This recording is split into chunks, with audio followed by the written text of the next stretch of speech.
Et il me dit qu'il a appris le français à l'école, mais bon, c'est déjà pas mal. On va la faire en italien, puis je vais le traduire en direct. Che partita, come l'hai vissuto? Quel match incroyable, comment est-ce que vous l'avez vécu? Ma è stata una partita molto intensa. C'était très intense. Loro sono una squadra fortissima C'est une équipe très con forte, dei giocatori con una qualità pazzesca. avec des joueurs d'une grande qualité. A livello offensivo sono sicuramente la squadra più forte d'Europa. C'est franchement l'équipe la plus forte offensivement en Europe. Abbiamo fatto una buona partita di squadra, On a fait une très bonne équipe en équipe, messo intensità, un très bon match en équipe. una grande fase difensiva, dovremmo fare altrettanto al ritorno. Il a fallu être très fort défensivement, mais ça a été compliqué. Perché era difficile di difendersi su Yamal? Pourquoi c'est si dur de défendre sur Yamal qui a été exceptionnel ce soir? Sì, molto facile la risposta, semplicemente perché è l'esterno, è uno dei giocatori più forti al mondo. Parce que c'est le joueur le plus fort du monde. Questa è la verità, c'è da dire quando uno è fortissimo, c'è da riconoscerlo. Quand un joueur est fort, il faut le dire. Non si può fare altro che fare complimenti all'amico. Et on ne peut que faire des compliments. Come viste la partita des Vuelta, comment est-ce que vous voyez maintenant le match retour? Ma sarà molto dura. Ça va être très dur. Ci sarà da fare una grande partita a livello On va essayer de difensivo. faire un très grand match, surtout défensivement. Raddoppiare su tutti i loro giocatori offensivi e fargli male poi quando avremo la palla noi. Donc il va falloir être très fort, surtout à ce niveau-là. Merci beaucoup, merci. Un petit mot en français? Non. Allez, on va pas exagérer. Merci beaucoup.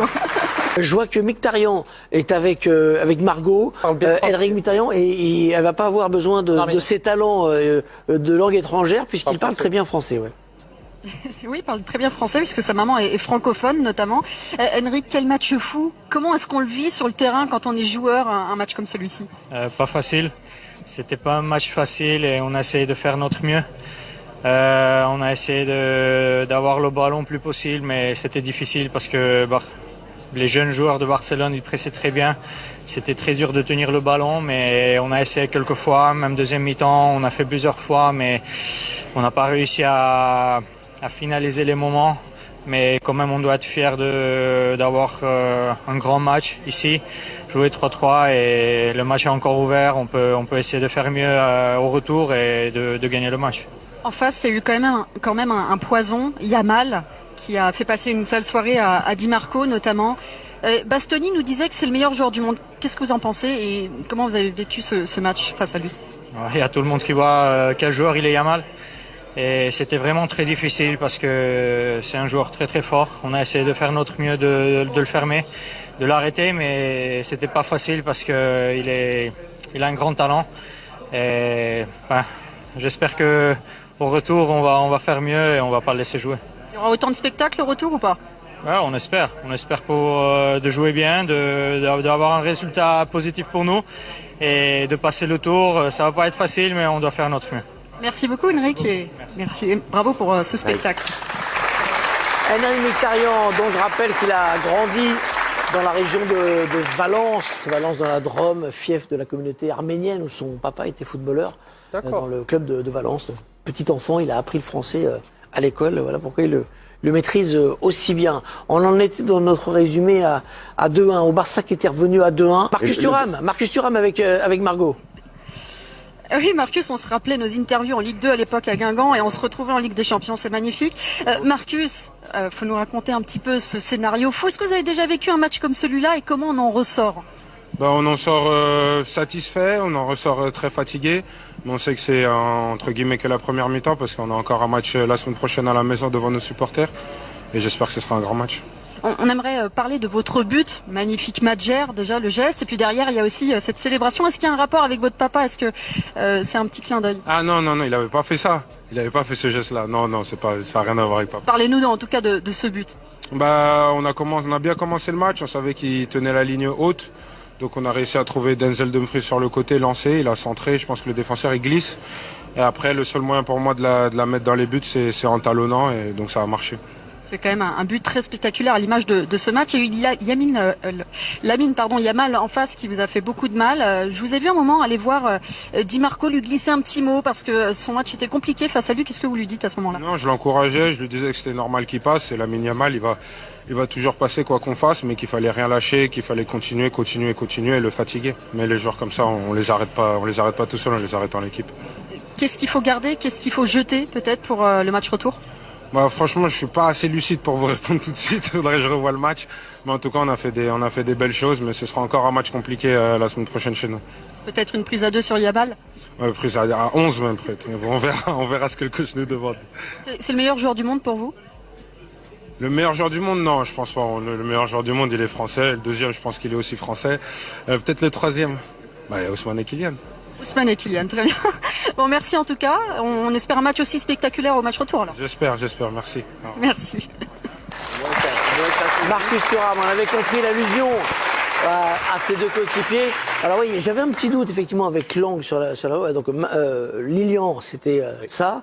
Et là, lui, c'était voilà, ça, comme ça, voilà. Et lui, il y avait que sur le visage. Oui, voilà, comme ça, voilà. On vous voit pas. Hervé nous a inventé.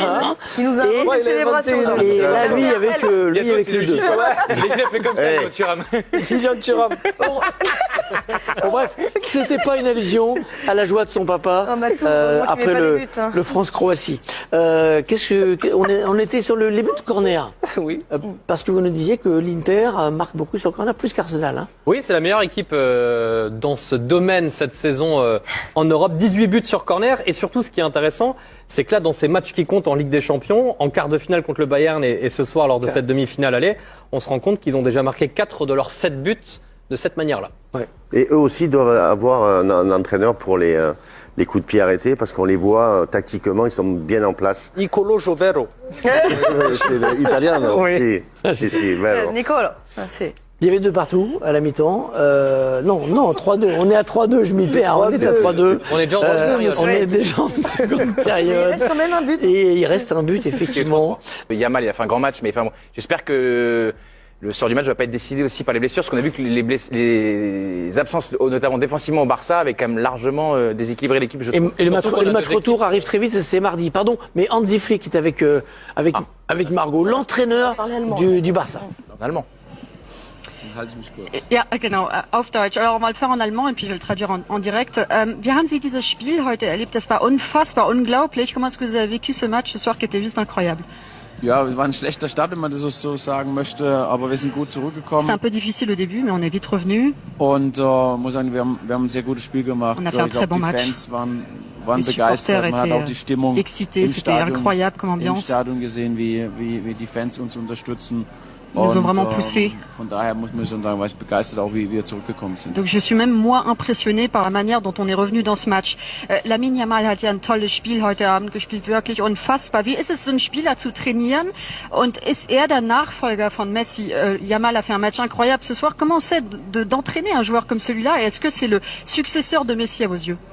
Ich glaube, es ist nicht gut, wenn man mit Messi vergleicht, weil non, Messi on peut war pas le comparer à Messi. Spieler, das war der beste C'est Spieler. compliqué de comparer à un joueur Messi. C'est un joueur incroyable. Lamine hat seine eigene Persönlichkeit, seine eigene a sa Stärke, propre seine eigene personnalité, Qualität. ses propres qualités. Ist ein Genie. C'est un génie, oui. Und er hat es heute einige Male gezeigt. Et il l'a montré d'ailleurs ce soir. Wie sehen Sie jetzt das Spiel, das Rückspiel? Was muss man da vielleicht besser machen? Comment voyez-vous maintenant ce match retour? Qu'est-ce qu'il va falloir changer ou faire mieux? Wir müssen auf jeden Fall so spielen wie heute auch. On doit jouer comme ce soir. Natürlich, klar müssen wir uns in der Defensive, in der Boxverteidigung. Mais bon, défensivement, il va falloir être meilleur. Aber es ist das Finale vor dem Finale. Mais c'est une finale avant la finale. Vielen Dank. Merci beaucoup, Hansi Flick. Vielen Dank. Dankeschön, Margot. Margot, elle est LV2, LV3, LV4, LV5 et elle était dans la même promo que Laurent Paganelli. Ils ont fait leurs études ensemble. Ah, voilà, d'accord. Je trouve que pas faire Mkhitaryan en arménien, c'est quand même un peu scandaleux, mais bon. Oui, c'est vrai que c'est pas terrible. En tout cas, bravo. Ouais. Bravo, bravo. Elle nous réserve encore d'autres langues ou quoi? Ouais, je pense que la prochaine, vous allez être surpris. Il y a Dumfries qui arrive en néerlandais. Ah, bah, en néerlandais. Match retour mardi, donc on est sur une session très courte. Comment vous voyez ce match retour? On redémarre à 50-50, voilà, on repart comme si rien ne s'était passé. Et pourtant, il s'en est passé des choses. Normalement l'Inter chez lui devrait avoir l'avantage, mais je trouve que sur ce qu'on a vu ce soir, le 50-50 est le bienvenu sur ce match-là. C'est impronosticable, honnêtement. C'est difficile à prédire. Bah oui, parce que j'imagine qu'ils vont être quand même un peu mieux organisés que ce soir, chez eux avec un peu plus de force, mais le Barça, j'ai l'impression qu'ils peuvent marquer quand ils veulent en réalité. Donc, peu importe l'animation défensive en face. Mais jouer à Giuseppe Meazza, c'est pas évident. J'espère le même scénario, moi. c'est tout. Autant de buts. Oui, mais toi, tu veux que ce soit quand même le Barça qui gagne. Prolongation et le Barça gagne. Bon, il y a On des a quand joueurs. même vu l'Inter en fin de rencontre et surtout en deuxième période sortir assez souvent et créer des situations. C'est ça qui était Pas étonnant. forcément des occasions, mais des situations J'étais dans les très 30 étonné. mètres adverses. Du Barça vs Inter, un match qui a tenu toutes ses promesses avec un Lamine Yamal qui a été stratosphérique. Mais le problème du Barça, je le répète toujours, c'est problème défensif. Franchement, en toute sincérité, je pense que le match retour, Barça peut gagner contre Inter. Inter doit faire très attention à cette équipe du Barça parce que cette équipe du Barça est en mission pour remporter la Ligue des Champions cette année.